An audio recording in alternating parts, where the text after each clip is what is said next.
Assalamualaikum warahmatullahi wabarakatuh. Salam sejahtera bagi kita semua. Perkenalkan, nama saya Ilham Fauzan, mahasiswa Universitas Pamulang semester 6 kelas 06 TPLM 001. Pada video kali ini saya akan menjelaskan sedikit tentang materi perkuliahan kita di mata kuliah Rekayasa Perangkat Lunak atau RPL dengan judul Karakteristik Pemeliharaan Perangkat Lunak. Seperti yang kita ketahui bersama bahwasannya perangkat keras komputer tidak mampu melakukan apa-apa dengan tidak adanya perangkat lunak, di mana teknologi maju pada sebuah perangkat keras bisa menjalankan jika arahan-arahan yang eksklusif sudah dikerahkan kepadanya. Nah, arahan-arahan itu diberikan sebuah nama, yaitu perangkat lunak atau software. Dan arahan-arahan perangkat lunak disusun oleh manusia demi mengaktifkan fungsi pada perangkat keras komputer. Perangkat lunak komputer itu sendiri ya dibagi menjadi 4 bagian. Yang pertama adalah sistem operasi.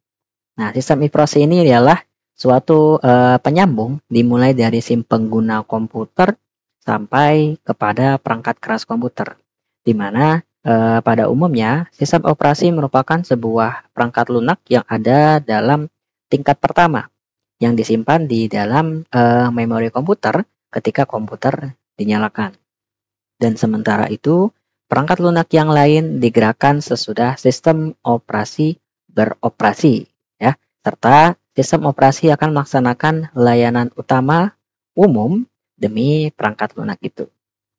Nah, layanan utama umum di atas layaknya suatu akses menuju disk, lalu manajemen memori, habis itu scheduling text, serta user interface. Lalu berikutnya itu ada program aplikasi. Nah, di mana program aplikasi bisa dibilang seperti GL, MyOp, dan Payroll, dan berbagai jenis program aplikasi yang bekerja di departemen, seperti program untuk menghitung gaji untuk berbagai perusahaan. Nah, di mana dalam hal ini, program ini hanya tersedia untuk Departemen Keuangan. Program aplikasi ini dibuat oleh pengguna program sesuai dengan kebutuhan pribadi, instansi, perusahaan, atau keperluan lainnya. Lalu selain dari program aplikasi, ada juga yang namanya bahasa pemrograman. Nah, setelah bahasa pemrograman, itu ada juga yang namanya program layanan. Berikutnya, spesifikasi perangkat lunak. Ya, functionality. Nah, functionality ini bisa dibilang yaitu lebih menekankan terhadap kualitas kemampuan dari perangkat lunak untuk menuju tujuan yang sudah ditetapkan. Berikutnya yaitu reliability, di mana yaitu suatu keahlian pada perangkat lunak demi menyajikan functionality yang dibutuhkan pada suatu keadaan. Lalu berikutnya adalah usability, di mana usability ini selama apa perangkat lunak bisa dipakai dengan ringan atau simple, ya. Lalu seterusnya ada efisiensi, di mana efisiensi ini suatu keahlian perangkat lunak dalam memakai sumber daya sistem melalui bentuk terefektif ataupun yang sangat efisien.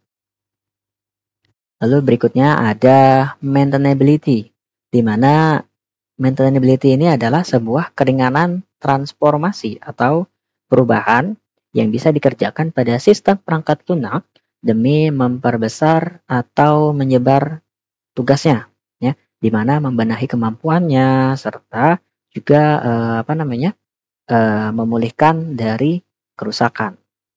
Dan yang terakhir adalah portability, di mana portability ini berkaitan terhadap keringanan si pengembang perangkat lunak atau bisa kita sebut sebagai software developer agar bisa memindahkan atau mengalihkan perangkat lunak pada suatu platform menuju platform yang lain.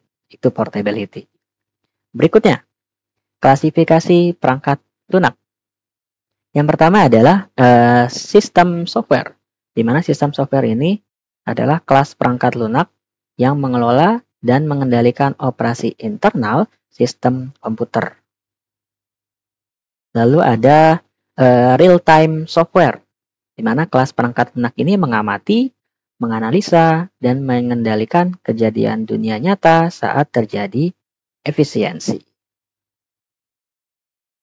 Lalu ada business software, di mana kelas perangkat lunak ini banyak digunakan di daerah di mana pengelolaan dan pengendaliannya kegiatan tersebut berupa keuangan yang sangat penting, intinya yang berhubungan dengan proses bisnis. Lalu ada juga engineering dan scientific software, di mana kelas perangkat lunak ini telah muncul sebagai alat bantu yang ampuh dalam penelitian dan pengembangan teknologi generasi berikutnya.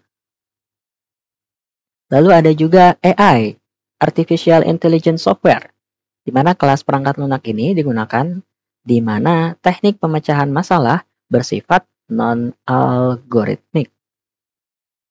Lalu ada web-based software, di mana level perangkat ini bertindak sebagai perantara antara pengguna dan internet. Dan yang terakhir adalah personal computer software atau PC. Ya, software ini digunakan untuk resmi atau ofisial dan pribadi atau personal. Ya, mungkin itu saja yang dapat saya bahas dari materi kali ini. Apabila ada kesalahan kata atau kalimat, mohon dibukakan pintu maaf yang sebesar-besarnya. Wabillahi taufiq wal hidayah. Wassalamualaikum warahmatullahi wabarakatuh.